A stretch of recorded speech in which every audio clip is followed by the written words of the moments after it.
Hi friends, ಎಲ್ಲರಿಗೂ ಸುಸ್ವಾಗತ. ಇವತ್ತು ನಾನು ಚಾಕ್ಲೇಟ್ ಡೋರಾ ಕೇಕ್ ಮಾಡ್ತಾಯಿದ್ದೀನಿ. ಬನ್ನಿ ಆ ರೆಸಿಪಿ ಹೇಗಿದೆ ಅಂತೇಳಿ ನೋಡೋಣ. ನಾನಿಲ್ಲಿ ಮೊದಲಿಗೆ ಒಂದು ಬೌಲ್ ಇಟ್ಕೊಂಡಿದ್ದೀನಿ. ಅದರ ಮೇಲೆ ಒಂದು ಜರಡಿ ಇಟ್ಕೊಳ್ಳೋಣ. ನಂತರ 1 ಕಪ್ನಷ್ಟು ಮೈದಾ, ಹಾಗೆ ಅರ್ಧ ಕಪ್ನಷ್ಟು ಸಕ್ಕರೆ ಪುಡಿ ಹಾಕೋತಾ ಇದ್ದೀನಿ. ಒಂದು 1/4 ಕಪ್ನಷ್ಟು ಕೋಕೋ ಪೌಡ್ರ್ ಹಾಕ್ಕೊಳ್ಳೋಣ. 1/4 ಕಪ್ನಷ್ಟು ಹಾಲಿನ ಪುಡಿ ಹಾಕೋತಾ ಇದ್ದೀನಿ. ಇದಿಷ್ಟು ಹಾಕ್ಕೊಂಡು ಒಂದು ಸಲ ಎಲ್ಲ ಜರಡಿ ಇಟ್ಕೊಳ್ಳೋಣ. ಇದರಲ್ಲಿ ಸಕ್ಕರೆ ಪುಡಿ ಸ್ವಲ್ಪ ತರತರಿಯಾಗಿದ್ದರೆ ಎಲ್ಲ ಕ್ಲೀನಾಗಿ ಜರಡಿ ಆಗುತ್ತೆ.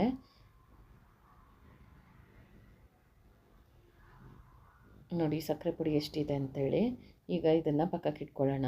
ನಂತರ ಇದಕ್ಕೆ 1/4 ಟೀ ಸ್ಪೂನ್ನಷ್ಟು ಕಾಫಿ ಪೌಡ್ರ್ ಹಾಕೋತಾ ಇದ್ದೀನಿ. ಹಾಗೆ ಅರ್ಧ ಟೀ ಸ್ಪೂನ್ನಷ್ಟು ಬೇಕಿಂಗ್ ಸೋಡಾ ಹಾಕ್ಕೊಳ್ಳೋಣ. ಒಂದು ಚಿಟಿಕೆ ಉಪ್ಪು ಹಾಕೋತಾ ಇದ್ದೀನಿ.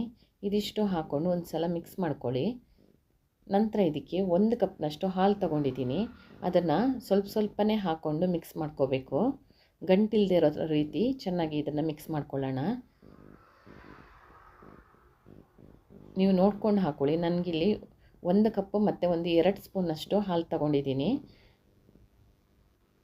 1 ಕಪ್ಪು ಸಾಕಾಗಲಿಲ್ಲ, ಸ್ವಲ್ಪ ಗಟ್ಟಿ ಆಯಿತು. ಅದಕ್ಕೆ ನಾನು 2 ಸ್ಪೂನಷ್ಟು ಮತ್ತೆ ಹಾಕ್ಕೊಂಡು ಚೆನ್ನಾಗಿ ಮಿಕ್ಸ್ ಮಾಡ್ಕೊಳ್ತೀನಿ.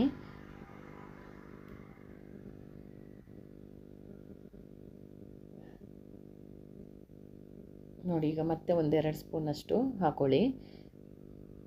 ಚೆನ್ನಾಗಿ ಇದನ್ನು ಮಿಕ್ಸ್ ಮಾಡ್ಕೊಳ್ಳೋಣ.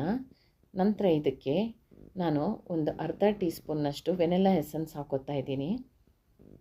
ಫ್ಲೇವರ್ ಚೆನ್ನಾಗಿರುತ್ತೆ ವೆನಿಲಾ ಎಸೆನ್ಸ್ ಹಾಕ್ಕೊಂಡ್ರೆ. ಚೆನ್ನಾಗಿ ಇದನ್ನು ಮಿಕ್ಸ್ ಮಾಡ್ಕೊಳ್ಳೋಣ. ಈಗ ನಾನು ಕಾವಲಿನೂ ಸ್ವಲ್ಪ ಬಿಸಿಗಿಟ್ಟಿದ್ದೀನಿ. ಈಗ ಅದಕ್ಕೆ ಸ್ವಲ್ಪ ಎಣ್ಣೆ ಹಾಕ್ಕೊಂಡು ಚೆನ್ನಾಗಿ ಒರೆಸ್ಕೊಳ್ಳೋಣ. ನೀವು ಒಂದು ಟಿಶ್ಯೂ ಪೇಪರಿಂದ ಒರೆಸ್ಕೊಳ್ಳಿ. ನಾನು ಬಟ್ಟೆಯಲ್ಲಿ ಒರೆಸ್ಕೊತಾ ಇದ್ದೀನಿ. ಈಗ 1 ಸೌಟಷ್ಟು ನಾನು ಮಾಡಿರೋ ಹಿಟ್ಟನ್ನು ತಗೊಂಡಿದ್ದೀನಿ. ಅದನ್ನು ನಿಧಾನಕ್ಕೆ ಹಾಕ್ಕೊಳ್ಳೋಣ. ಸೆಂಟ್ರಲ್ಲಿ ಮೇಲ್ಗಡೆಯಿಂದ ಹಾಕ್ಕೊಂಡ್ರೆ ಚೆನ್ನಾಗಿ ಹರಡ್ಕೊಳ್ಳುತ್ತೆ. ನೋಡಿ ಸ್ವಲ್ಪ ಬಬಲ್ಸ್ ಬರ್ತಾ ಇದೆ. ಈಗ ಒಂದು ಮುಚ್ಚಳ ಮುಚ್ಚಿ 1 ನಿಮಿಷ ಇದನ್ನು ಬೇಯೋದಕ್ಕೆ ಬಿಡೋಣ. ಮೀಡಿಯಮ್ ಫ್ಲೇಮಲ್ಲೇ ಇರಬೇಕು. ಚೆನ್ನಾಗಿ ಎಲ್ಲ ಕಡೆ ಬೇಯುತ್ತೆ ಅಷ್ಟೊತ್ತಿಗೆ, ಇಲ್ಲಾಂದರೆ ಹಸಿ ಹಸಿ ಇರುತ್ತೆ. ನೋಡಿ ಸೆಂಟ್ರಲ್ ಮಾತ್ರ ಹಸಿ ಇದೆ. ಈಗ ಇದನ್ನು ತಿರುಗಿಸಿ ಹಾಕ್ಕೊಳ್ಳೋಣ. ನೋಡಿ ಈಗ ರೆಡಿಯಾಗಿದೆ. ಇದನ್ನು ಒಂದು ಪ್ಲೇಟ್ಗೆ ಇಟ್ಕೊಂಡು ಮತ್ತೆ ಹಾಗೆ ನಾನು ಉಳಿದಿರೋ ಹಿಟ್ಟಲ್ಲಿ ಡೋರಾ ಕೇಕ್ನೆಲ್ಲ ರೆಡಿ ಮಾಡ್ಕೊತೀನಿ.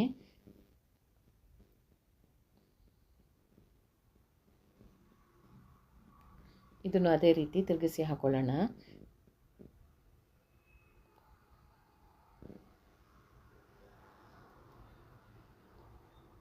ಅಷ್ಟು ಹಿಟ್ಟಲ್ಲಿ ನನಗೆ ಇಲ್ಲಿ ಒಂದು 8 ಡೋರಾ ಕೇಕ್ ಆಗಿದೆ. ಮಕ್ಕಳು 2 ಡೋರಾ ಕೇಕನ್ನು ಹಾಗೆ ತಿಂದುಬಿಟ್ಟಿದ್ದಾರೆ. ನೋಡಿ ಈಗ ಇದಕ್ಕೆ ಚಾಕ್ಲೇಟ್ ಗನಾಶ್ ರೆಡಿ ಮಾಡ್ಕೊಂಡಿದ್ದೀನಿ. ಅದನ್ನು ಇದ್ರ ಮೇಲೆ ಸ್ಪ್ರೆಡ್ ಮಾಡ್ಕೋಬೇಕು.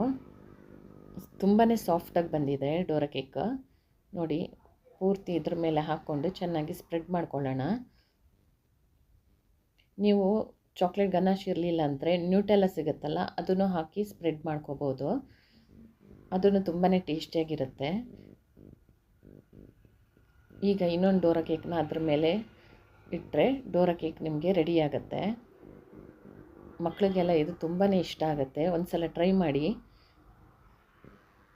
ಈ ರೆಸಿಪಿ ನಿಮಗೆಲ್ಲ ಇಷ್ಟ ಆಗಿದೆ ಅಂತೇಳಿ ತಿಳ್ಕೊಂಡಿದ್ದೀನಿ. ಇಷ್ಟ ಆಗಿದ್ದರೆ ಈಗಲೇ ಒಂದು ಲೈಕ್ ಮಾಡಿ, ಶೇರ್ ಮಾಡಿ, ಹಾಗೆ ಸಬ್ಸ್ಕ್ರೈಬ್ ಮಾಡಿ. Thank you for watching.